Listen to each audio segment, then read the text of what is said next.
(2024년)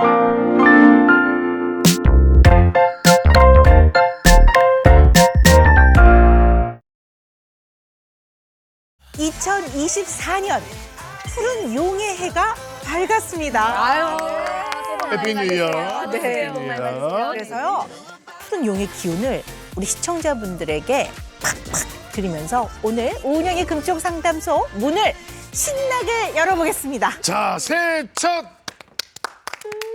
상담소를 방문한 특별한 오늘의 고객님은요, 안전한 사회에 이바지하는 든든한 분들을 모셨습니다. 자, 한 분은 날카로운 촉으로 범죄자들의 심리를 꿰뚫어보는 대한민국 공식 일기 프로파일러이자 현재는 프로페서 경찰학과 교수님으로 활약하시는 분입니다. 또 한 분은요, 맨눈으로 범죄자의 영상을 꿰뚫어보는 분이십니다. 그것이 알고 싶다 냉철한 전문가 중에 한 분이시죠. 경찰청 과학수사 자문위원으로도 활동하시는 능력자십니다. 아니 이렇게 가방끈이 이렇게 길고 사실 뭐 자신의 고민 같은 건 정말 스스로 해결하실 것 같은 통찰력 있으신 분들이 오늘 과연 어떤 일로 저희 금쪽 상담소 찾아주셨을지 궁금합니다. 오늘의 고객님 멘탈 케어룸으로 입장해 주세요.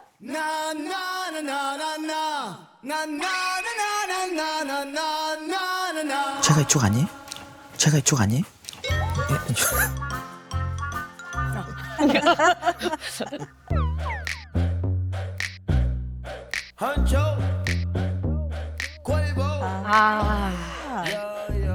오은영의 금쪽 상담소에 오신 고객님 환영합니다. 자기소개해 주세요. 네, 안녕하세요. 프로파일러 배상훈이라고 합니다. 반갑습니다. 네, 안녕하세요. 법영상 분석 전문가 황민구입니다. 반갑습니다.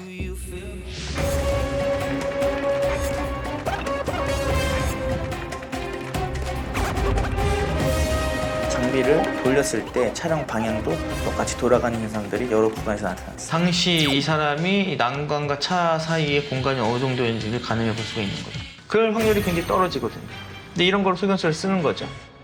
무려 7명의 부녀자를 납치, 살해한 연쇄살인 행각이 전 국민을 충격에 빠뜨렸습니다. 어금니 아빠 이모 씨가 세 번째 경찰 조사에서 딸의 친구 A 양을 살해한 뒤 시신을 유기한 혐의를 인정했습니다. 언론에 공개되지 않는 사항의 맥락과 부합하는가, 그거를 찾아야 되는 거거든요. 네.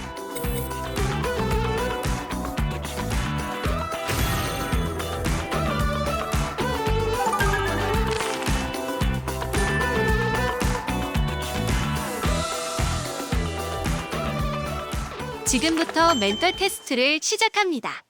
마음속에 떠오르는 사자성어 3개를 순서대로 말해주세요.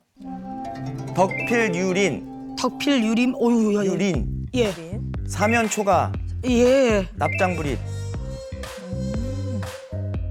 유비무환, 예, 우왕좌왕, 예.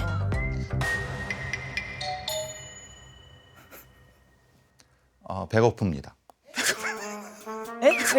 배고프시다고요? 배고파요. 아, 알겠습니다. 고객님들 상담소로 모셔보도록 하겠습니다. 고객님 상담소로 들어와 주세요. 반갑습니다. 반갑습니다. 아유, 어서 오십시오. 반갑습니다. 안녕하세요. 했는데. 안녕하십니까. 반갑습니다. 아, 오늘 준비한 웰컴티는요, 모든 상황을 꿰뚫어보는 우리 두 고객님을 위해서 긴급상황, 이거 무슨 상황이야? 긴급상황, 이거 무슨 상황이야? 상황버섯차를 준비했습니다. 야라고 했어 순간. 어우 야 이랬어. 긴급 상황이죠. 깜짝 예, 놀랐네요. 항암 효과에 좋고요. 예, 면역력 높인다니까 한번 드셔보세요. 어우, 맛있다. 세상에. 어유 깔끔하네. 어우, 향도 좋은데요? 네. 나래 씨 오늘 멘탈 테스트 좀 특이했습니다. 오늘의 결과 좀 알려주시죠. 이 테스트는요, 사자성어를 떠올리는 순서가 중요합니다. 첫 번째로 떠올린 사자성어 기억하시나요? 우리 배상 고객님, 유비무환, 황민국님, 덕필유림. 요것은 본인의 인생관입니다. 네. 예. 맞는 것 같다. 그죠? 맞는 것 같아요. 자, 두 번째. 본인의 사랑관입니다. 사랑관입니다. 우왕좌왕. 우왕좌왕. 사면초가 사면초가. 제가 예전에 한번 같이 방송한 적이 있거든요. 네. 사면초가야. 너무 맞다 이거. 아, 그렇죠. 어. 자, 마지막입니다. 자, 마지막에 우리 배상우 고객님은 배고파요라고 해주셨고요. 황민구 고객님이 낙장 불입. 어허. 마지막 테스트는요. 본인의 우정관입니다. 배고파요? 배고파요. 배고파요. 친구가 너무 많다. 이제 매번 이제 친구가 배고파. 친구 관계에 허기짐을 이렇게 잘 만나. 아니 어떠세요 고객님들? 전 진짜 없습니다. 야 이거 너무 맞는데 이거. 그래요? 참 신기하네요. 어허. 여기 아주 핫한 겁니다. 이야. 신기하네. 예. 사실 그 우리 두 분께서 굉장히 뭔가 꿰뚫어 보는 걸로 대단하신 분들이거든요. 아니 근데 사실 우리 오 박사님이야말로 사람 꿰뚫어 보기로 소문이 자자하신 분인데 당연하죠. 저는 오늘 이 만남 굉장히 위험하다고 봅니다. 서로를 쳐다보면서 꿰뚫어 보면 누가 뚫리는 겁니까? 이거 어떻게 그렇지. 이거 다이아몬드로 만난 거예요. 그렇지, 그렇지. 야, 야 이거 야 오늘 상담 기대됩니다. 네. 예. 일단 두 분께 좀 몇 가지 궁금한 것들을 질문을 하고 우리 오 박사님께 상담하도록 하겠습니다. 일명 조사하면 다 나와. 조사하면 다 나와. 사실이야. 사실이야 진짜야. 조사하면 다 나와. 자, 한 채의 거짓 없이 정확하게 말씀해 주시기를 바라겠습니다. 이름 황민구. 네. 나이 만 42세. 정확하게 어떤 일을 하시는 겁니까?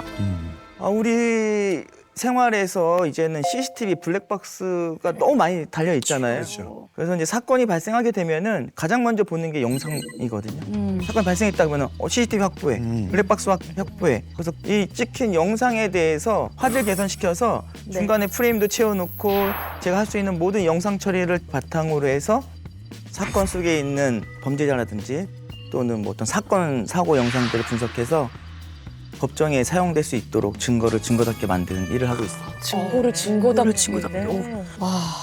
그 지금 얘기해 주신 이 일이 어떤 일인지 직접 보여주시기 위해서 한 번도 공개되지 않은 영상을 준비해 주셨다고 하거든요. 어허. 자 그러면 영상 보면서 함께 얘기해 보시죠. 흰색 차량이 코너를 돌아서 이렇게 지나가요. 네. 근데 검은색 차량 한 대가 주차되어 있어요. 네.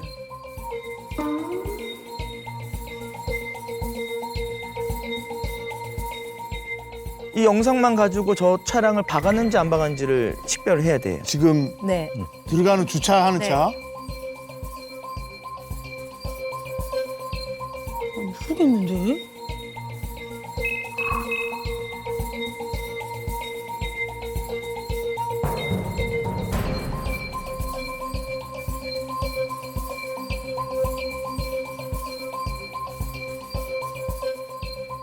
다시 한 번만 더 보여주시면 안 돼요? 왠지 맞추고 싶다. 네. 어메, 아이고, 안 보여. 안 먹은 것 같아. 근데 이렇게 있다가 2분 지나가서 한 번 더 나와. 이때인가? 다 나오지. 이때인가? 아, 쉽지 않구나. 오, 되게 어렵네 생각보다. 모르겠죠. 오 박사님 어떻게 생각하십니까? 만약에 부딪히고 들어갔다면 들어갔다가 뺄 때 그걸 잘 영상을 보면 흠집이 있을 가능성이 있다고 보는데 여기서는 멀어갖고 잘 그러니까요. 모르겠어요. 이게 그 스크래치가 날 정도고 파손이 될 정도면은 운전을 해도 그분이 이렇게 가면서 어느 정도 인지할 수는 있거든요. 근데 안 멈추고 그냥 계속 자연스럽게 운전을 하시더라고. 그래서 저는 아닌 것 같거든요. 어때요? 그 검은 정책 차량의 그림자가 1도 지금 흔들림이 없었거든요. 오, 예리해요. 예. 말씀하신 것처럼 이렇게 얘기하시는 부분들은 대부분 의뢰인들이 하시는 얘기들이에요. 그림자가 이렇게 보이지 않냐? 아니 안 움직이지, 봐, 차 안 움직이지 않냐? 이렇게 얘기하는데 이 영상에 기술이 들어가게 되면은 새로운 것이 보여요. 네. 진짜? 궁금하다. 궁금해. 바퀴 부분만 확대한 다음에 화질 개선시켜서 왔다 갔다 하게끔 만들어놨거든요. 자 이제 화질 개선. 눈 갑자기 잘. 움직이네. 아, 움직였네.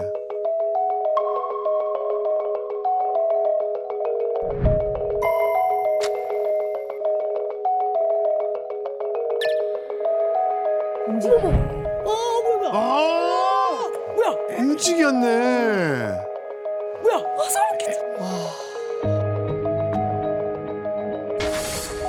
이렇게 바퀴가 움직였네. 결과를 내게 되면은 재판은 끝이에요. 그러네요. 네. 너무 명백하게. 네. 여기서 저 미세한 부분을 찾아내는 게 영상 분석이라고 보시면 돼요. 네. 근데 말씀하신 대로 진짜 만약에 사람이었을 경우엔 진짜 너무 중요한 단서가 돼요. 그렇죠. 큰 사건이게 되면은. 아니 근데 감사. 지금 너무 멋있으시거든요. 성실히. 너무 대단하게 느껴지는데 제가 듣기로는 이 뛰어난 재능을 좀 낭비하신다는 소문이 있어요. 우리 아들한테. 우리 아들이 그 카드 마술 같은 걸 많이 배웠어요. 아빠에게 비밀을 알려달라고 하겠어. 스톱. 스톱? 음. 이 상태에서 스톱? 자, 보셨죠? 이건 바로 팔 글로벌입니다. 아하. 설마. 영상 프레임별로 데이터 추출해가지고 어디서 밑장을 뺐는지 정확히 캡처해서 저렇게 보여줬더니 갑자기 와이프 전화해가지고 그냥 쌍욕을 저한테 그냥 넘어가면 되지 그걸 또 분석을 했다가 이 정도면 금쪽 같은데 이 새끼 나오셔. 아빠가. 네, 아빠랑. 먼저 두발한 거 어떻게 자, 이름 대상훈. 나이 만 55세.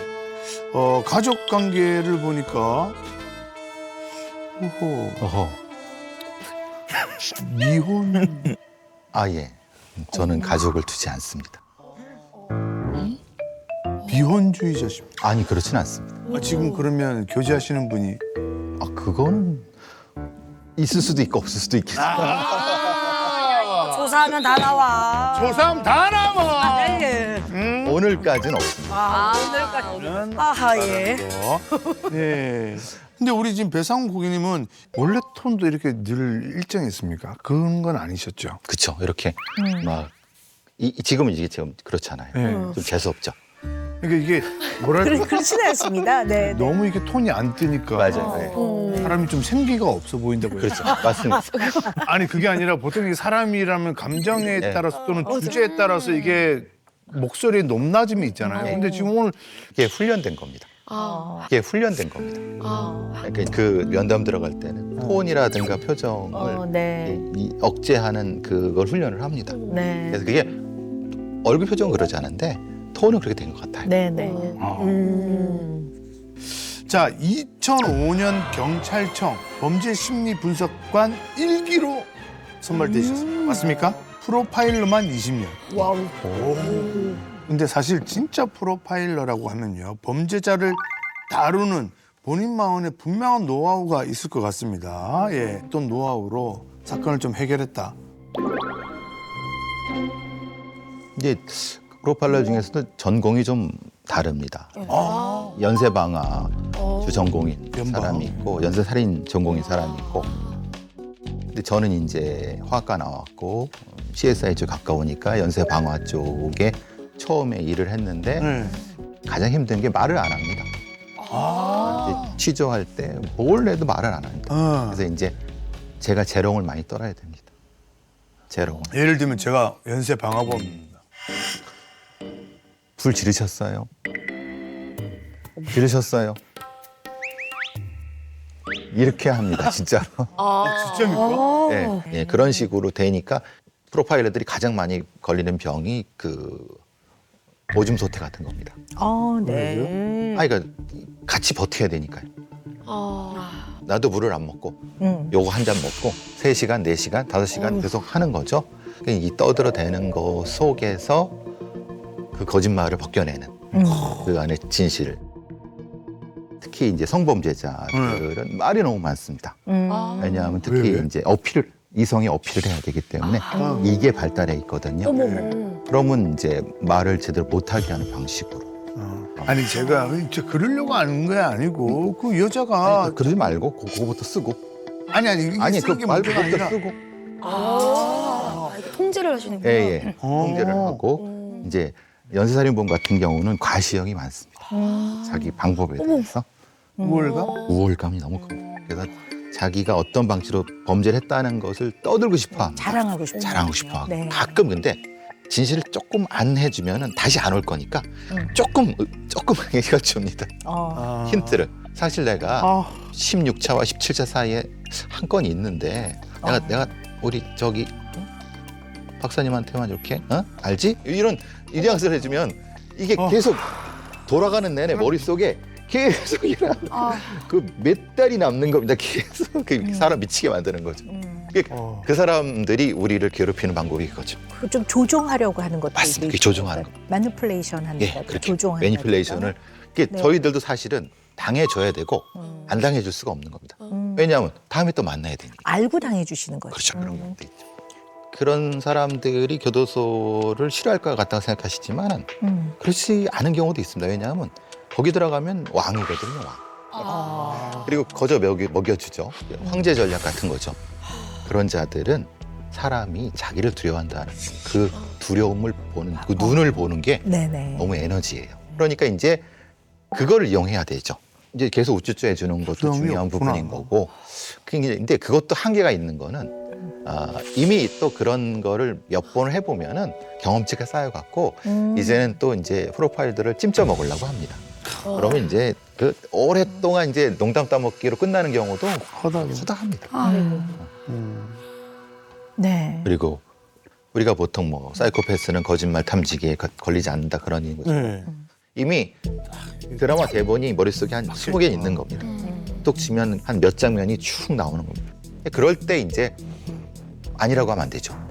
쭉 또 그래야지 그래 이때 이렇게 했지. 그러니까 저도 살인범이 돼야 되는 거죠. 그래야지 같이 이제 손잡고 지옥문으로 들어갔다 같이 나와야 되는 거거든요. 근데 들어가는 건 좋은데 문제는 나올기가 힘듭니다.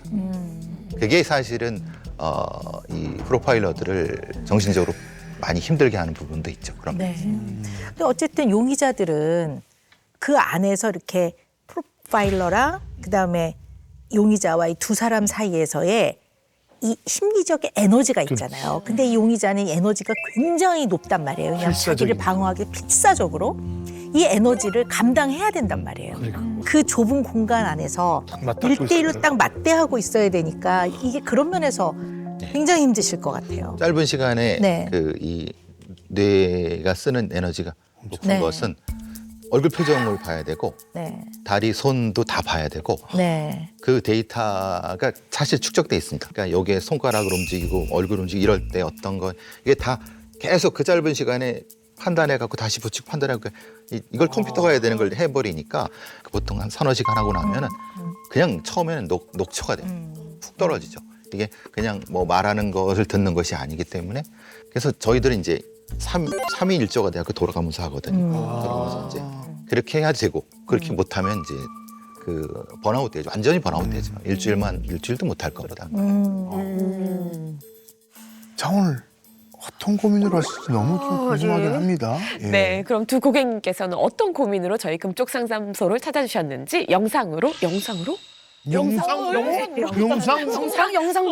영상으로 함께 확인해 보시죠.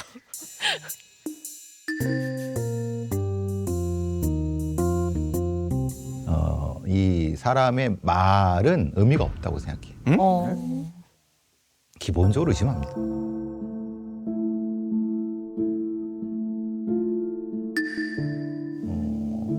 굉장히 순진한 얼굴로 막 울고불고 막 이렇게 하면서 부모가 학대를 했고 막 그래서 자기 부모를 죽였는데 실제로는 돈 때문에 죽인 거죠. 그 악마적인 마음을 숨기고 자기는 특이한 이유 때문에 그 짓을 저질렀다고 얘기하는 거예요. 살인자를 면담한다니.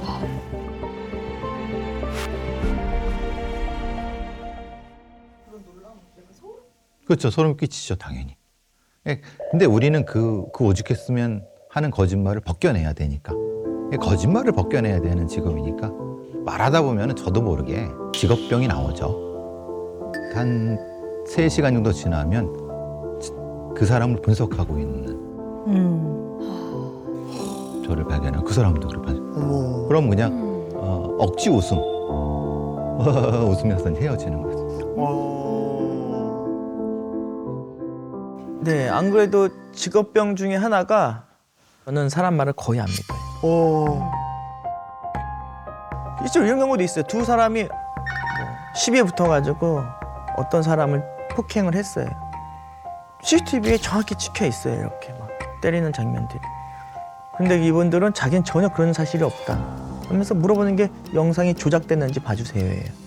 근데 분석을 했는데 조작이 안 됐어요. 근데 이분들은 갑자기 펑펑 울어요. 얘기하면서도 눈물이 흘러요.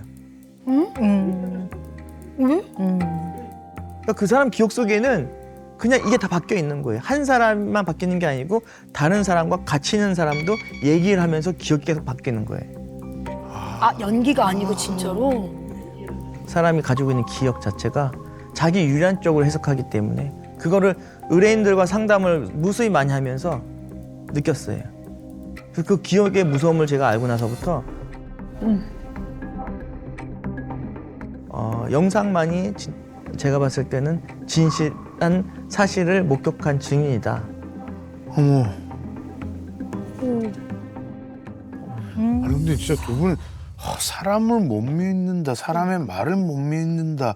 이거만큼 진짜 너무 슬퍼. 너무 슬픈 말은 없는 것 같아요.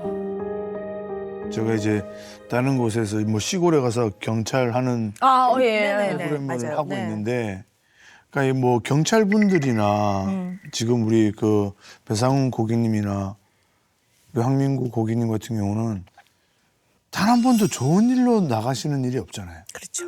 기쁜 일로. 막 설레이면서 사람을 만나러 갈 일이 없는 거예요. 직업적으로는. 그렇죠. 예. 그러니까 거기에서 오는 그 스트레스가 어마어마하실 것 같더라고요. 살다 보면 10길 물속은 알아도 한 길 사람 속은 잘 모른다 뭐 이런 말이 있듯이 뭐 사람과의 관계에서는 별일을 다 경험을 하고 살긴 하죠. 근데 두 분의 이제 이런 말씀을 듣다 보니까 굉장히 공감도 되지만 한편으로는 좀 되게 마음이 짠하고 좀 안타깝고 그러기도 해요. 배상훈 교사님 같은 경우는 어떤 직업병들이 좀 있을까요? 그런 온갖 잡다한 강박들이 다 있습니다. 강박. 예를 들면 여기 집에 문을 안 닫습니다. 왜요? 모든 찬장에 가구에 문을 다 열어놓습니다. 왜요? 왜? 문이 없나요? 문을 열어놓으시나요? 문을 일부러 열어놓습니다. 빌트인 같은 것도 다 그냥 빼놔가지고.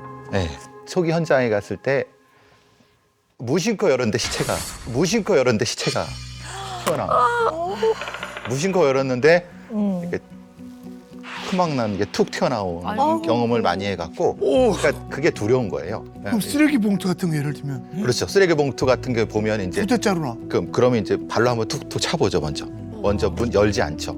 그리고 이제 시체 증후군이라는 게 있는데 현장 증후군이라는 게 이제 시체를 못 보는 겁니다. 봐야 되는데. 예, 봐야 되는데 어느 정도까지 되냐면 시체가 저 지하에 있는데 20m인데도 못 가고 벌벌 떨고 있어요. 옛날에 지하 같은데 반지하 같은데 그 남자놈들이 자기 애인 죽여서 막 쟁여놓고 그랬는데 그거를 들고 나오는데 시체가 물이 됐더라고요. 네. 근데 그거 들고 나오는데 터져갖고 다 뒤집어 써갖고 너무 큰 어떤 그 상황 때문에 그래서 너무 깜짝 놀랐어요. 이게 그런 게 몇 번 반복이 되다 보니까 그 집에 있는 가구의 문을 못 닫겠더라고요. 그래서 문을 열어놓고 저희 집엔 칼이 없습니다. 저희 집엔 칼이 없어갖고 그럼 요리는 어떻게 해요? 작은 가위, 문구형 가위로 합니다. 아이들이 쓰는 것 같아요. 예. 이제 프로파일러들이 적지 않게 칼을 안 가지고 다니고 네. 집에 없습니다. 왜냐하면 그것도 흉기가 될 수 있기 때문에 그런 생활에 필요한 도구들도 어떻게 보면 이게 위험한 자극이라고 그렇죠. 예. 이렇게 느끼시네요. 그러니까 특히, 그걸 예. 최소화시키는 면이 있으시네요. 그게 직업병 같아요. 너무 쉽지 않을 것 같아요, 삶이. 예. 그래요. 네. 특히 이제 의심병도 많이 있는 거고 굉장히 그 고위험도의 범죄자들이 네. 인터뷰하고 인터로게이션 면담하고 그러면은 거의 95%는 거짓말입니다. 대부분 그냥. 근데 처음부터 끝까지. 그렇죠. 뭐 고위정도 있지만 비슷한 이름의 정의종 사건도 비슷하고. 네네. 또래 여성을 살해한 뒤 시신을 훼손하고 유기한 정유정이 붙잡힌 뒤에도 진범이 따로 있다면서 거짓 진술을 한 것으로 드러났습니다. 지난달 25일 전 남편을 살해한 고유정은 범행 엿새 만에 경찰에 긴급 체포됐습니다. 고유정의 범행은 처음부터 끝까지 거짓말을 일삼으며 중학생 딸의 친구를 살해한 이른바 어금니 아빠 이영학이 딸 친구를 죽였다고 시인했습니다. 체포된 지 닷새 만에 그리고 3차례 경찰 조사 끝에 나온 자백입니다. 근데 이영학 사건 같은 경우는 굉장히 좀 그 벗겨내기가 힘들었다고. 예. 왜냐하면 그 사람이 말하자면 스스로 자기가 그 장애인이라고 생각을 하는 거지 않습니까? 이영학 사건은 진짜. 네. 어금니 아빠. 네네. 그러니까 문제는 이 사람은 그걸 가지고 한 번 더 사람들을 속이는 거를 쉽게 너무 생각했다 보니까 그러니까 본인의 이득을 위해서 그렇게 이득을 하는 위한 거죠. 거니까요. 그 이득도 아주 심각한 범죄적 이득을 위해서 하니까 접근하기가 너무 어려운 겁니다. 왜냐하면 이미 왜곡돼 있는 반사회적 인격을 가진 사람을 설득해내는 게 사실은 불가능하다고 생각하는 영역에 도전해야 되니까 사람에 대한 신뢰보다는 사람에 대한 약간의 환멸 같은 건 느껴지는 거고 보통 사람들한테도 일단 기본적으로 뭔가 이 사람이 지금 뭘 숨기고 있나라고 하는 게 먼저 탁 들어가면 그런 것을 생각하는 내가 너무 싫어지는 거예요. 오랜 동안 직업에 충실하시면서 이 직업에 의해서 일상이 좀 잠식이 좀 됐다. 일상에 영향을 많이 줬다라고 분명히 얘기해 볼 수가 있네요. 네. 황민구 고객님은 어때요? 직업병 일상에 좀 같은 거. 영향을 많이 미치죠? 네. 계속 저는 봐야 되는 일이기 때문에 영상을 보셔야 네, 되니까. 그 잔상은 잊혀질 수가 없어요. 계속 보기 때문에 사건을 해야 되기 때문에 사건 중에 1차선으로 신혼부부가 운전을 하고 가는데 상대편에서 화물 트럭이 지나가면서 판스프링이 날라왔어요. 네. 이 차로를 달리는 화물차 뒤로 까만 물체가 도로를 구르더니 곧바로 유리창을 뚫고 들어옵니다.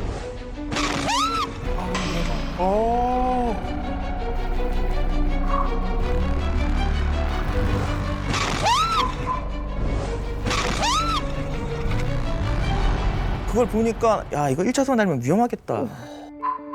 저 고속도로 같이 타면은 잠을 잘 못 자요. 그리고 와이프한테도 절대 1차선 달리지 마. 위험해. 그래서 그런 게 저한테는 좀 스트레스고 고소공포증이 없었는데 이 일을 하면서 생겼어요. 왜요?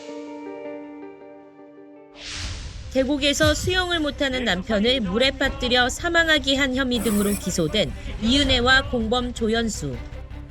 윤 씨가 숨진 당일 밤 영상이 편집되는 적이 추가로 발견됐습니다.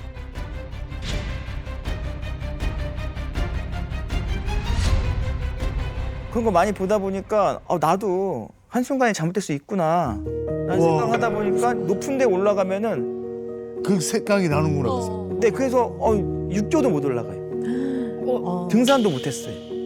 산에 올라가도 떨어질 것 같은 다리가 느낌이 드는 후들후들거리고 주저앉히고 잔상이 머릿속에 계속 있어요. 아유, 그러네요. 그 잔상이 잘 때도 기억이 나고 이게 영상을 보다 보면 험하게 죽는 사람들 되게 많이 보거든요. 그러니까 갑자기 난간에 기대고 이렇게 있다가 끊어져서 아파트 옥상에서 떨어진 사람도 많고 저런. 그러니까 스마트폰 보고 걸어가다가 맨홀 뚜껑 열린지 모르고서 쭉 빠져서 사망하신 분들 보고요. 그러니까 그분들은 제가 죽는지도 몰라요. 그게 좀 심해지다 보니까 애들하고 놀이동산 이런 데 가잖아요. 놀이기구 자체를 못해요. 거의.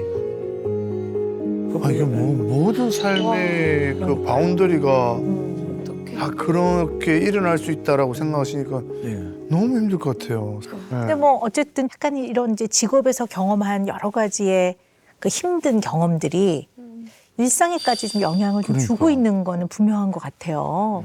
이게 트라우마 때문에 일상생활에까지 좀 어려움이 생겼던 다고도 볼 수 있거든요. 근데 사실 트라우마는 그 정신과적으로도 굉장히 높은 수준의 그 네네. 위험도를 나타내는 그렇죠. 거잖아요. 네, 뭐 인종, 국가, 성별과 무관하게 엄청난 큰 일을 겪고 난 이후에 심리적인 굉장한 상처, 재해를 입는 거를 트라우마라고 하는데요. 이태원 참사 같은 거 직접 경험했다든가 아니면 뭐 쓰나미로 다 뭐 가족이 다 밀려가는 걸 봤다든가 아니면 이제 전쟁에 막 다 다치고 이런 거를 직접 경험을 하거나 인질로 잡혀가거나 이제 이런 것들이 다 트라우마인데요.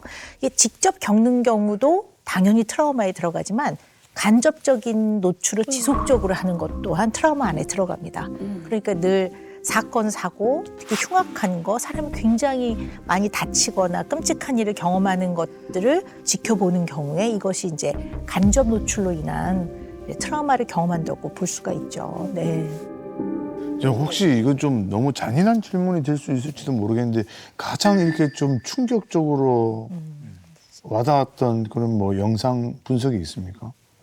뭐 이 영상만큼은 진짜 나를 너무 힘들게 했다. 네. 사건 중에 너 슬픈 분위기를 안 가려고 네, 그래요. 아니요. 그냥 뭐 이거는 막 수백 명이 이렇게 사망하는 영상을 분석을 해야 될 때가 있어요. 특히 세월호 같은 경우에는 애들이 해맑게 핸드폰을 웃으면서 노래 부르고 하는 장면이 있다가 갑자기 이제 침수돼서 시신으로 나오는 장면들을 분석을 해야 되거든요. 근데 그걸 봐야 돼요. 안 볼 수가 없어요. 봐서 지금 애 상태가 어떻고 뭘 입었고 차기는 어떤 거 다 분석을 해줘야 되거든요. 이태원 참사 같은 경우에도 지금 TV에는 다 모자이크 처리되어 있지만 그렇죠. 원본을 다 보시는 거죠. 애들이 기절해서 고개에 이렇게 돌아가 있고 옆에 있는 친구는 그 기절한 친구 깨우기 위해서 주먹으로 막 때리고 있고 이런 것들을 계속 보다 보니까 와 이게 굉장히 감정이 피폐해질 것 같아요. 네 이렇게 학교 있잖아요.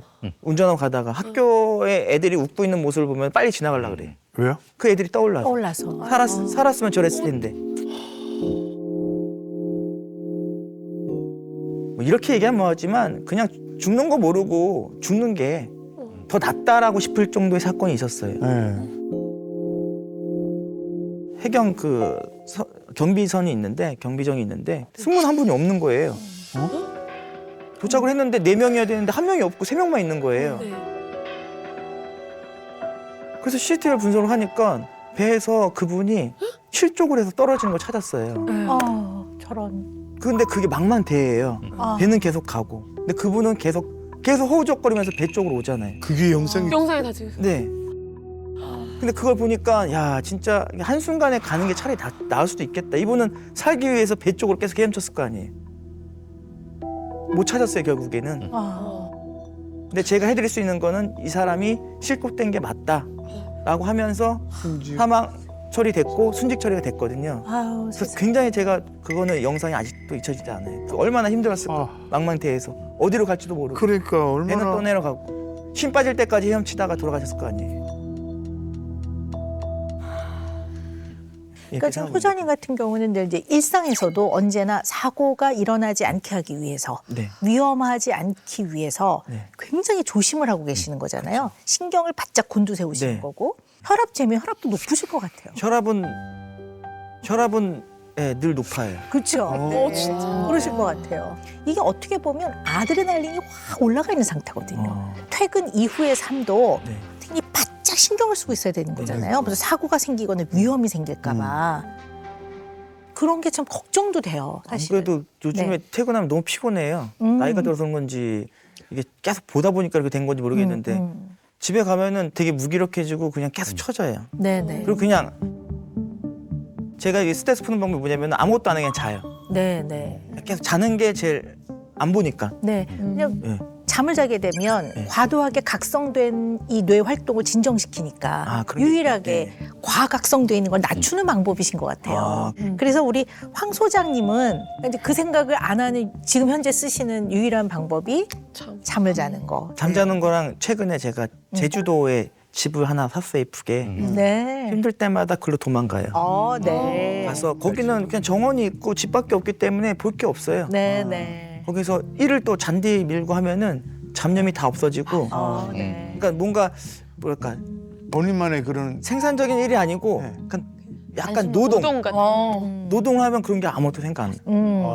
그래서 어쨌든 보이는 거니까 보는 것만 없어지면 딱 좋아요. 그래서 자는 거를 주로 하고 말씀하신 것처럼 혈압도 높은 게 그런 이유가 있었던 것 같아요. 그래서 직업으로 인해서 경험하시는 트라우마로 인해 일상생활에 영향이 좀 있다고 보는 게 맞고요. 이 트라우마를 잘 다루어내지 못하면 굉장히 과민해진다든가 또는 뭐 우울증이 오기도 하고. 그래서 아까 왜 배 교수님 같은 경우에 집에 문을 안 닫습니다. 저희 집엔 칼이 없습니다.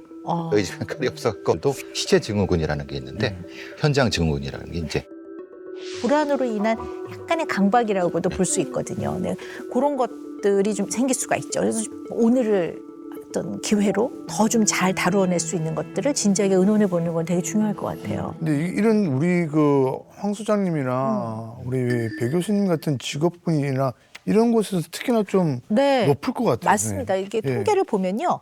강력계 형사. 이제 10명 중에 8명이 이런 직업적 트라우마를 경험하고 있다고 호소하고 있고요. 너무 높은 거 아니에요? 네. 소방관 3명 중에 2명이 이것도 70% 가까이. 네, 70% 가까이 되는데요. 이분들이 트라우마로 인한 증상을 경험하고 있다고 하니까 이건 굉장히 높은 거죠. 저희들도 누구한테 이런 얘기를 못 하니까 서로가 서로에 대한 카운셀링을 하거든요. 근데 어느 시점에 지나면은 안 해요. 서로가 서로에 대한 그 사건 얘기는 전혀 안 합니다. 근데 증상이 오니까 정신과 선생님들 찾아뵙죠. 사실은. 근데 기록은 안 남게. 기록이 안 남는 상황에서 좀 해줄 수 있냐. 이렇게 접근하는 경우도 있고 그랬습니다. 근데 이거를 간과하는 경향이 있어요. 왜 간과하냐면 이분들이 언제나 불의에 나서야 되고 위험한 상황에서 숨지 않고 앞으로 나서야 되는 직업들이기 때문에 재복근무자가 그렇잖아요. 그렇다 보니까 뭔가 정신적인 도움을 받는 거, 심리적인 어려움에 대해서 도움을 받는 게 내가 약자인 것 같아, 그지? 그러니까 내가 이렇게 약자고 약하면 이 일을 어떻게 해나갈까? 나 자신에 대한 그러한 두려움도 있고 내지는 주변에서 어떻게 바라보는지에 대한 걱정도 있는 거죠. 사실 이렇게 부적절한 두려움인데 마음으로는 이해는 되죠. 아, 이해는 되나? 그래서 이제 그런 게 우리가 정말 문화적으로 인식이 바뀌어야 되지 않은가 그런 생각이 듭니다. 네. 두 분 말씀처럼 사실 정말 이렇게 트라우마를 겪었다라고 생각이 들 만큼 저희가 봤을 때 정말 너무 힘든 일인 것 같은데 그래도 두 분 일 속에서 또 뿌듯함도 있으셨을 것 같아요. 특히 성범죄라든가 폭력범죄 피해자나 그의 가족들에 대한 접근 방법이 이전하고는 많이 달라졌죠. 이 단순히 진술을 듣고 뭔가 사건적인 측면에서 피해자를 봤다고 하면 경력이 쌓이고 뭔가 사건의 전체적인 어떤 걸 알게 되면서부터는 아 이게 짧은 템포는 안 된다. 긴 삶의 템포로 가야 된다.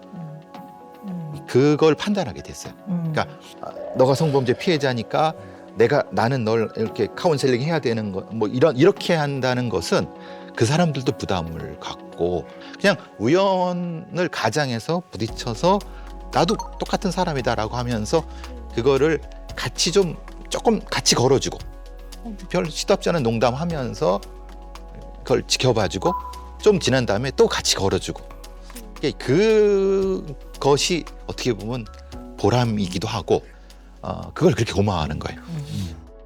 전 재판에 많이 참여를 해요. 법원에서도 사건을 보내오기도 하고 검찰이나 변호사 쪽에서 사건을 받는 경우도 많이 있거든요. 근데 가장 뿌듯할 때가 억울한 사람 무죄 받아주는 거예요. 누명 쓴 사람. 최근 사건인데 한 남학생이 학원 엘리베이터를 탔는데 앞에 고등학생, 여학생이 있었고 뒤에는 중학생 정도 되는 남자애가 있었어요. 근데 남자의 부모님이 저를 찾아왔어요. 애가 지금 성추행으로 입건이 돼서 조사를 받고 있다. 근데 지금 1심에서도 졌고 이제 마지막으로 이제 2심 해보려고 그러는데 너무 억울하다. 그래서 그 증거 영상들을 보고 사건 기록을 보니까 그 증거가 뭐냐면은 여자의 엉덩이에 남자의 팔 쪽에서 검은색 피사체가 식별이 됐어요. 수사기관에서도 야, 얘 남자애가 소년 너 엉덩이 만졌다라고 다 간 거예요. 그래서 심지어는 이걸 본 아버지는 아들을 욕했어요. 야, 명확하게 있는데 이 자식이 거짓말하면서 나쁜 짓 했네. 나쁜 짓 했네 하고서 불화가 생긴 거예요. 근데 어머니가 대단하신 게 그래도 끝까지 아들을 믿어보고 싶다. 그래서 어차피 다 증거였지만 사건을 가져왔어요. 그래서 화재 개선시키고 영상 분석을 하니 보니까 엉덩이에 있는 건 손이 아니고 여학생 가방에 달린 그 장식 키링. 자기 가방. 예, 그게 엉덩이에 있는 거예요. 화재 개선시켜 보니까 그러니까 애 손이 아니었던 거예요. 그래서 이거를 밝혀서 감정서 써드리니까 집안이 난리가 난 거예요. 그 아버지도 미안하다고 아들한테 내가 널 의심했다고 진실을 밝혀줬고 아버지가 아들과의 관계가 더 좋아졌다. 그래서 너무 고맙다 그래가지고 저도 가족애가 이렇게 또 화목하게 된 것 같아요. 영상 네. 분석. 이 힘든 일을 하시면서도 두 분이 하시는 일이 얼마나 가치 있는 일이라는 걸 스스로 잘 알고 계시는 것 같아요. 네. 그런데 여기서 오는 그 힘듦은 이루 말할 수가 없을 거예요. 이거는 예외가 없어요. 누구라도 여기 있는 모두가 다 그 일을 겪는다면 다 똑같아요. 다만 누가 더 트라우마로 인한 회복력이 높으냐의 차이인데 근데 이 회복력은 모든 사람이 다 같지 않거든요. 그러니까 이런 부분에 대해서 가까운 사람들하고 좀 힘든 이야기들을 좀 나누고 이걸 갖고 좀 소통을 하고 하는 거 굉장히 중요하다고 봐요. 그래서 우리 황 소장님은 어떻게 해서 정서적 안정을 찾나 봤거든요. 봤더니 가족이 너무 중요한 분이시더라고요. 가족들과의 관계에서 굉장히 친밀감을 느끼고 유대감을 단단하게 맺으면서 굉장히 안정감을 찾으시더라고요. 네. 좀 그런 편이세요? 제가 분석하기엔 그렇게 분석을 했는데. 네, 정확하신 것 그렇습니까? 같아요. 제가 네. 사건이나 이런 거 의뢰인한테 시달리고 너무 스트레스 받고 그러면은 딱 컴퓨터 끄고 집으로 와요. 그래서 와이프하고 애들한테 나가서 맛있는 거 먹으러 가자. 네. 그게 제일 편해요. 그럼 스트레스 풀려요. 잡념도 없어지고. 네. 가족한테 좀 많이 뭔가를 좋은 걸 해주면은 저도 네네. 기분이 되게 좋아요. 네. 의지를 많이 하셨구나. 네. 네, 근데 왜 그렇게 조심스럽게 아니 배상훈 고객님 의지하실 분이 싱글. 네. 싱글이시라 네. 뭐가 안 좋게 저를 의지하죠. 네. 혼자 술 이렇게 드시는 네. 게 아닐까. 가족 관계를 보니까 미혼 아 예. 저는 가족을 두지 않습니다. 그냥 어떻게 하는 거죠? 혼자 있습니다.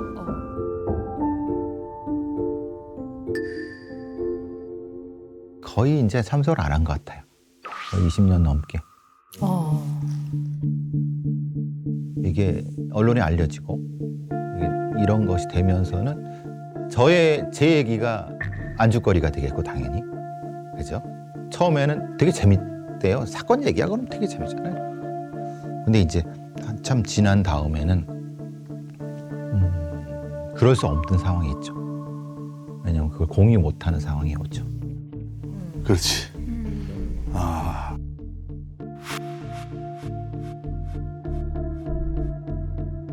그래서 많이 축소돼요. 제가 축소시키지 않으려 해도 그러니까 이미 그렇게 다른 사람들에 비해 좁아진 사람들 속에서 적응한 것 같아요.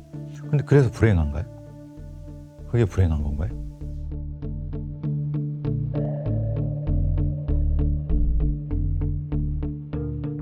뭐 한편으로는 이해가 되기도 하고 또 한편으로 보면 또 좀 안타깝고 안쓰럽기도 하고 네. 지금 이제 직업에 너무 충실하다 보니까 그리고 이제 직업이 갖고 있는 특성 때문에 이제 오랜 시간 영향을 받다 보니까 나 안에는 직업도 있고 직업이 아닌 부분도 있는데 우리 배 교수님은 직업 이퀄 배 교수님 이렇게 돼 있으니까 일 이외의 자극을 아주 최소화시키시는 것 같아요. 네. 그래서 창문 없는 집에 산다 그런 네네. 느낌이 들죠. 네네. 그래서 제가 HTP는 아예 HTP가 하우스 트리 퍼슨 우리 집도 그려보라고 그러고 가족 그려보라고 나무 그려보라고 하는 거에 이제 집을 그리면 창문을 안 그렇죠. 없고 문은 있지만 네. 문은 있는데 하나밖에 없는 거죠. 들어가는 네네. 나오지 않는 뭐 이런. 네. 보통 이제 창문과 문을 외부와 소통하고 외부와 연결돼 있어서 관계를 맺고 싶은 그런 부분들을 많이 표현한다고 하거든요. 네. 그러니까 덩그러니 그냥 혼자 계신 집에 가셔서 얘기를 나눌 사람도 없으니까 그냥 한 인간으로 보면 좀 외롭지 않으실까? 저는 그렇죠. 그건 뭐 말씀하신 것처럼 네. 그런 부분들이 아무래도 이제 조금 나이가 40대쯤에는 그런 거 없이 막 정신없이 했는데 50대 넘어가니까 그렇죠. 외롭죠. 사실은 외로운 거죠. 예, 외로운 거의 감정을 뭉개버리고 사는 거죠. 사실은 제가 여기 넣었다고 하는 것처럼 그것에 대한 개념 규정을 안 하고 틀어버리는 그런 느낌이 있는 거죠. 이제 어떨 때 그 외로움이 아주 이렇게 절실하게 느껴지세요? 보통은 이제 어머니를 오랜만에 했을 때 어머니 뵈면은 이제 그 말씀을 이제 1절부터 4절까지 하시죠. 늘 하시는 말씀 쭉 하시죠. 이제 그 4절 끝날 때쯤에 현타가 오죠. 근데 그 왜 그랬는지 모르겠는데 저랑 같이 일을 시작했던 16명 애들이 있는데 하나같이 다 혼자 사네요. 그리고 혼자 사네요. 그리고 결혼한 애들도 이혼을 한 애들이 많네요. 아유. 생각해 보니까. 어머. 그리고 결혼 애들도 있죠. 근데 이제 그래서 희한하게 그렇게 되더라고요. 그래서 뭔가 있는 것 같아요. 저도 모르겠지만은. 네. 그게 제일 중요한 부분이 물론 여러 가지가 있겠지만 직업적인 역할 활동과 일상에서의 요 어떻게 보면 이 경계를 잘 지워서 분리를 하는 거는 너무 중요할 것 같은데 여기서 이제 틈이 벌어지기 시작하면 되게 문제가 될 것 같거든요. 어느 정도 그걸 또 이제 잘했던 저 친구들도 있었고 근데 이제 그 직업군에 비해서는 좀 퍼센트가 높은 거죠. 네. 그러면 노력은 안 해보셨어요? 어떤? 새로운 인연을 만들려고. 해보기도 하죠. 근데 이제 선볼 때가 가장 은 게 제가 첫 장면에 굉장히 재밌는 사람이거든요. 잘 웃기고. 네. 처음에는. 네. 그래서 잘하면 1시간은 제가 책임질 수 있습니다. 야, 대단하시네. 근데 이제 1시간 지나면은 뭔가 그 여성분이 표정이 바뀌어요. 왜요? 그러니까 제가 저도 모르게 1시간 지나면 범인을 다루는 것 같아요. 범인을 다루는 것 같아요. 이렇게 변하는 것 같아요. 그래서 보통 제 버릇이 얼굴 잘 안 보고 그냥 얘기할 때도 그냥 고개 숙이고 있고 너무 많이 보면은 그 사람이 의심하고 또 반대로 내가 의심한다 생각해 좀 이상한 묘한 상황이 돼갖고 그냥 보통 이 상태 약간 비틀어 앉거나 아니면 뭐 그렇게 하죠. 네네. 아니 근데 뭐 좀 궁금한 게요. 그러니까 나는 진짜 결혼하고 싶은데 이래저래 바쁘고 일하다 보니까 놓쳤어. 이 부분이 많으세요? 아니면 진짜 이렇게 누구랑 굉장히 가까워지는 게 어려웠는지 굉장히 궁금해요. 40대가 좀 됐을 때인데요. 우리나라에서 제일 뭐 한 5째 하나 든다고 하는 사학재벌의 어떤 분하고 이제 그 선을 보게 됐어요. 선 뭐 이렇게 연결이 됐는데 결혼 전까지 갔죠. 근데 너무 상처가 컸던 거예요. 제가 왜 필요하냐? 보디가드가 필요했던 거예요. 저를. 그러니까 그렇게 한 거지. 그러니까 처음에 몰랐었는데 그러니까 그렇게 제가 이용됐다는 생각을 하고 재작년인가 이제 뭐 이런 여러 가지 이런 제가 뭐 어줍지 않은 상담도 해주고 뭐 얘기도 해주고 그러는 과정에서 어떻게 됐든 만나게 됐는데 저를 카운셀러로 생각하는 거예요. 남자인 카운셀러인 거예요. 그런 상황이 많이 종종 발생하죠. 그래도 뭐 어쨌든 뭐 얼굴도 알려졌고 뭐 이렇게 되면서는 그게 가장 또 작은 상처 무시하지만 또 상처가 되니까 또 비껴나가는 거죠. 네. 아니 왜 물론 이제 배 교수님 하시는 직업적인 어떤 특성을 고려는 해야 되는데요. 프로파일러 분들이 다 미혼은 아니시잖아요. 그죠? 결혼하신 분들도 많으시죠. 그렇죠. 근데 배 교수님이 이렇게 혼자 마음에 이렇게 내재화시켜서 혼자 다 이것을 그냥 혼자서 다 해결을 하시는 그 나름 이유가 있을 것 같아요.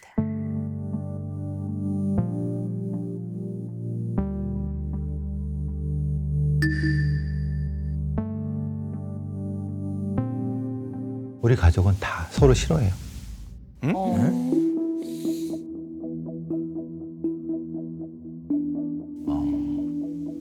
저희 이모가 무당이었거든요. 근데 이제 이모가 이제 보인다고 하잖아요.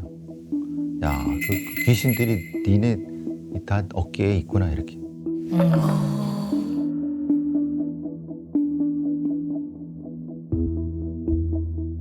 그럼 좋아하지 않죠. 그래서 싫어하는 거겠죠. 또 우리 친가 쪽이 가족 구성이 별로 안 좋아요. 이게 이제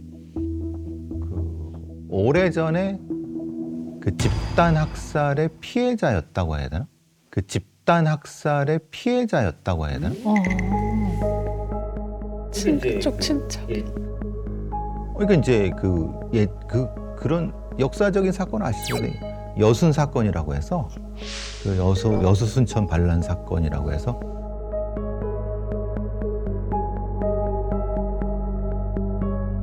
그 집성촌에 있었는데 그 집성촌에서 그런 사상적인 문제 때문에 가족들이 서로를 죽였어요.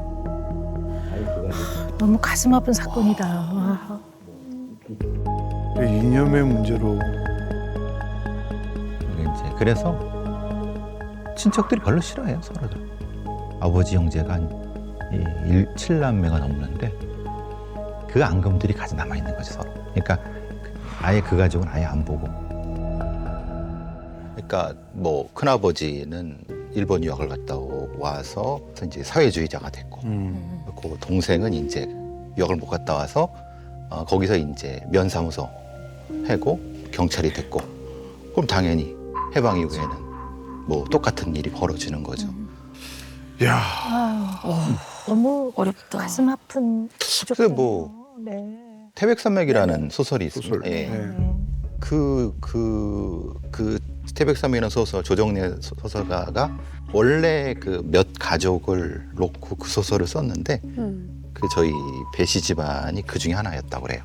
나중에 조정래 작가가 나중에 수레를 하는데 실화는 실화인데 두세 가족의 실화였죠. 근데 이제 그러니까 그것이 아마 한국 사회, 한국의 역사적인 것에 그 부분이 제노사이드의 영향이겠지만은 그걸 해결할 수 있는 방법이 없었죠, 사실은. 네.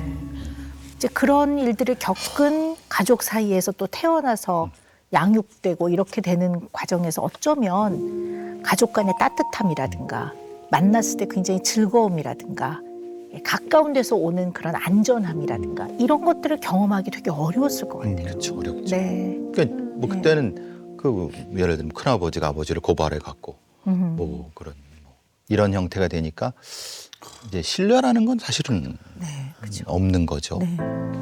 이런 부분들 때문에 그런 어떤 결혼이라든지 이런 부분들에 대해서 사실 신뢰하지 못하는 부분도 있는 것 같아요. 조금 겁나는 부분이랄까 그런 것. 그러신 것 같습니다. 누군가와 철륜을 맺는 게 좀 두려우신 것 같아요. 그렇죠. 그런 부분이 있는 거죠. 또 생계를 어머님이. 진짜. 네. 그럼 저는 어머니 따라서 장사를 중학교 때까지도 장돌뱅이를 많이 해서 그러니까 이제 삶 자체가 치열할 수밖에 없었어요. 그러네요.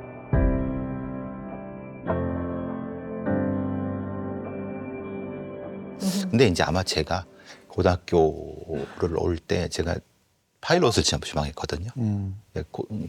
공사 성적도 다 되고 했는데 마지막에 걸린 거예요. 사관학교에서 뽑지 않았어요. 예, 연자제가 걸려버리니까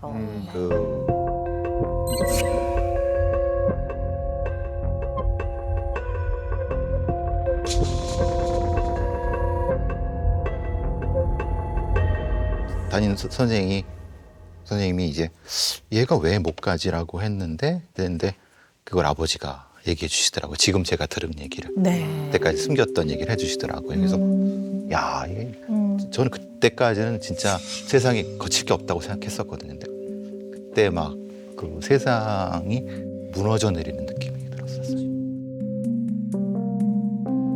그렇죠. 왜냐하면 선생님 자신이 잘못돼서 일어난 사건이 아니잖아요. 근데 그거에 대한 책임을 내가 져야 된다고 생각을 하면 완전히 족쇄처럼 발목을 잡고 있는 거니까요. 내가 아무리 노력을 해도 이 족쇄에서 벗어날 수 없는 부분이 일면 있다는 생각을 하면 굉장히 절망스럽고 무력감을 느낄 것 같아요. 네. 근데 고통스러웠는데 내색을 못 하겠더라고요. 어머니가 너무 고통스러워하신 것 같았고 네. 너무 미안해하시고 네, 아버지도 마찬가지였었고 그래서 그냥 며칠 그래다가 말았는데 근데 계속 그게 남아있더라고. 근데 이제 우리 그 무당 이모께서는 너는 여기에 앉아 있는 네 그 큰아버지를 귀신 때문에 못 갈 거야. 이 말씀을 듣고 보니까 이모님이 이제 무속 네. 그 무당이시니까 계속 이제 이거는 네가 신을 받아야 돼. 뭐 이제 이런 비슷한 얘기를 하셨을 것 같아요. 아버지가 질색하셨죠. 네네. 그러면 배 교수님 입장에서 가족이 친가는 그래. 또 외가는 끊임없이 나를 두렵고 불안하게 만드는 존재였을 것 같아요. 두려웠죠. 네. 그리고 이 얘기는 사실은 어머니는 모르시죠. 어머니한테는 얘기하지 않았죠. 왜냐면 어쨌든 어떻게 또 아무리 그래도 이 보통 사람으로는 이해 못하는 거지 않습니까? 네, 그럴 것 같습니다.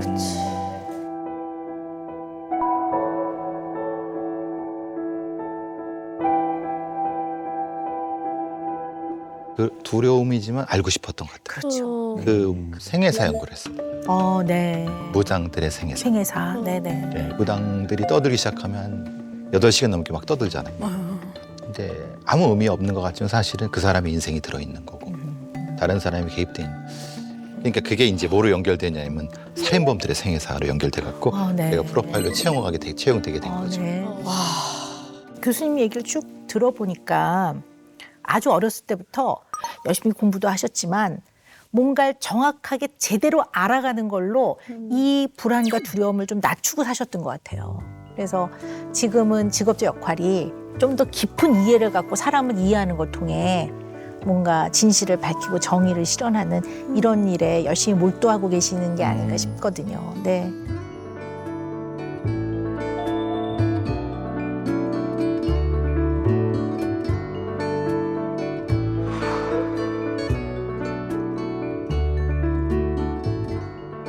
두 분이 이제 어쨌든 약간 분야는 다르지만 의미나 직업적 소명을 보면 같은 일을 하고 계신다고도 볼 수 있는데요.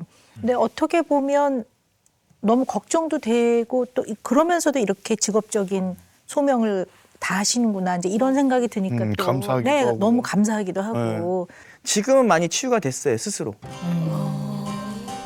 이거 좀 힘든데 내가 어떻게 극복을 할까 생각하다 보니까 좀 긍정적으로 생각을 한번 해보자라고 해서 내가 이거 분석을 하면은 지금 하늘나라에 간 애들이 나중에 진실규명을 해줘서 좀 사후세계를 믿거든요. 원원이라도 좀 달랠 수 있게끔. 네, 저도 죽으면 언제든 만날 거잖아요. 그 친구들. 그 친구들한테 고맙다, 고맙습니다. 그 얘기를 하겠다라고 생각을 하니까 그때부터 무서운 거보다도 더 적극적으로 해야겠다. 국가와 국민을 위해서 애쓰시는 제복근무자 포함 이 두 분 같은 일을 하시는 분들 굉장히 너무 감사드리고 너무나 의미 있고 가치 있는 일을 하신다고 정말 박수를 마음껏 쳐드리고 싶습니다. 정말. 네. 그래서 오늘 은영 매직은요. 의심보다는 진심. 네. 주시는 거예요? 네. 네. 그분께 뭐죠? 네. 의심하지 마시고 예. 두 개 다 제발 있으시면 좀 드리는 거예요. 예. 의심하지 마시고. 2024년에는 의미 있고 가치 있는 일을 하시는 이 두 분이 좀 더 편안하셨으면 좋겠습니다. 네. 즐거운 시간이 좀 많으셨으면 좋겠습니다. 계속 얘기하면서 궁금했던 건데 그 귀신이 있다고 그랬잖아요, 어깨에. 저 적외선이나 자외선 같은 걸 한번 찍어보고 싶어요. 나오나요? 뭐든 찍어보면 나오겠죠. 찾아뵙겠습니다. 무료로 해드릴 테니까 한번 오세요. 네, 여러분 세상 속 모든 고민을 속 시원하게 풀어드리겠습니다. 오은영의 금쪽 상담소로 많이 놀러 오세요. 오세요.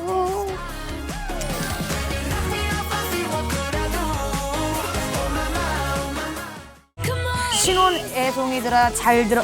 이것이 샵 남자의 길.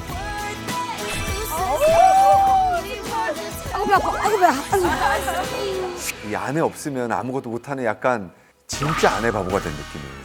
30분 있으면 전화가 오고 30분 있으면 저를 부르고 흐름이 계속 끊겨요. 그 정도로? 은행 업무도 혼자 못 보세요? 홈뱅킹 이후로 끊겼거든요. 핸드폰 결제는 하실 거 아니에요? 폰 결제 안 하고 있어요. 더 같이 있는 시간이 많아졌잖아요. 나만의 시간이 조금 더 있었으면 좋겠다. 제가 봤을 때는 일부러 안 하시는 거예요. 요거는 뭔가 조금 이유가 있을 것 같아요. 얘기를 좀 해보는 게 도움이 될 것 같습니다. 살면서 좀 안 좋은 일들이 일어나잖아요. 누구한테 이렇게 속 시원하게 얘기해 본 적은 없는 것 같아요. 저는 아직도 네.